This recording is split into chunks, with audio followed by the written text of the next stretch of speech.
Good morning, everybody, and welcome to Coffee Shop Thursday. Oh, grab that cup of Joe. So satisfying.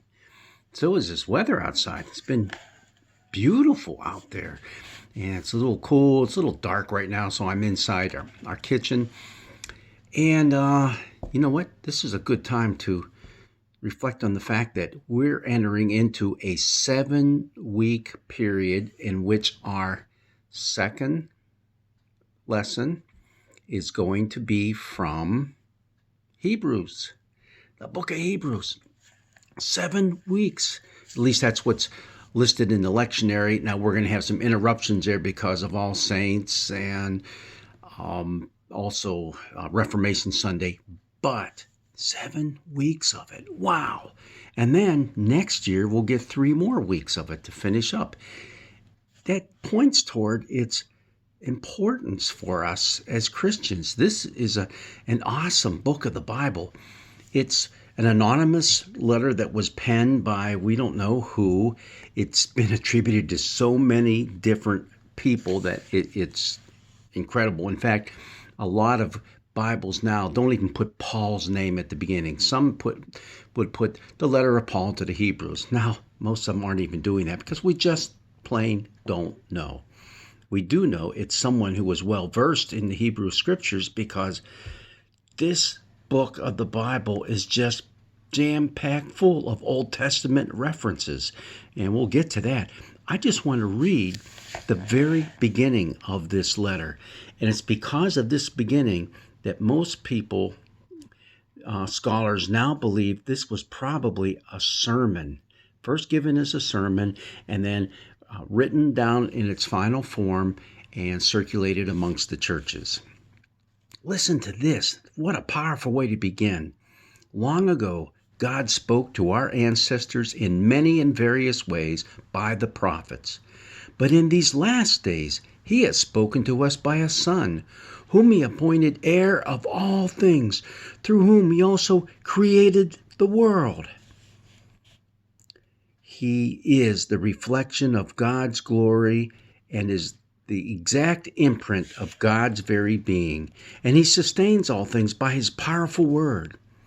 When He had made purification for sins, He sat down at the right hand of the Majesty on high, having become as much superior to angels as the name He has inherited is more excellent than theirs.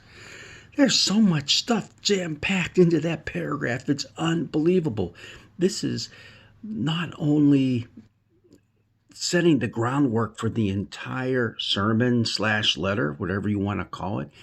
It's also a creedal statement of who Jesus is.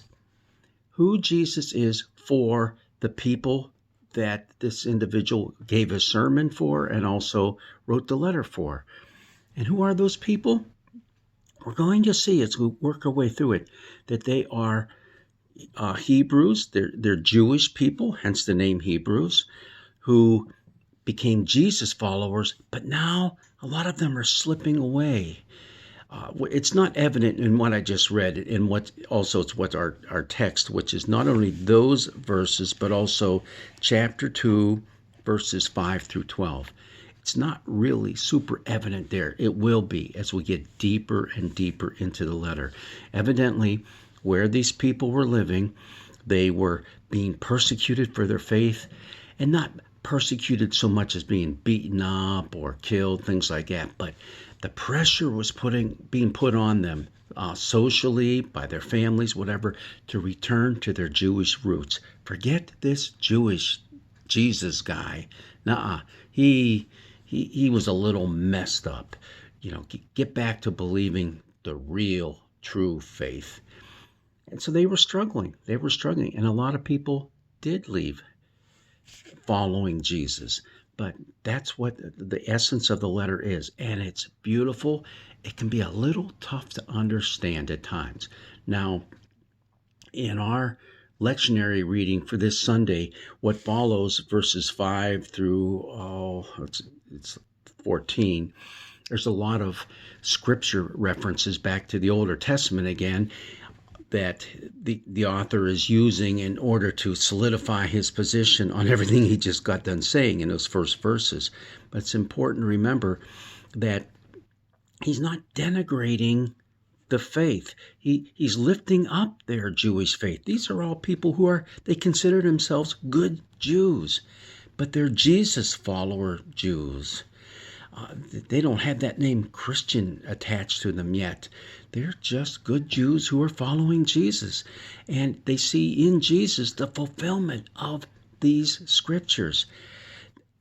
A big mistake we make as Christians in our day and age is we tend to say we are superior now to all those former ways of the Jewish people.